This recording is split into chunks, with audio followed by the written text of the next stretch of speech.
Sometimes in life, even nature provides perfect lighting, with the bolstering clouds in the background and the dark, cloud-covered forest in front.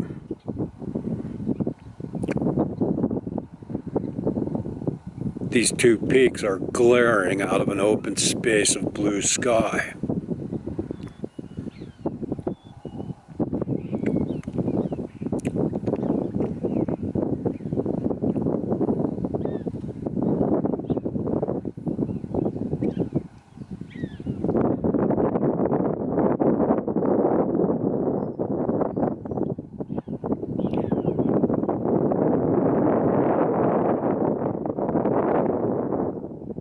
With nothing but cloudy skies behind us, this is the only blue left.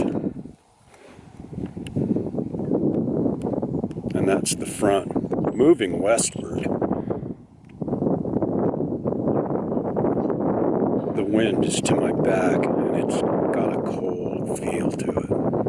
We're expecting more snow here in Colorado later in the week.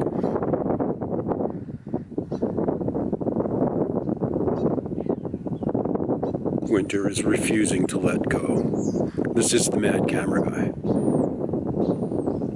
out on Ryan's Gulch. Thanks for watching.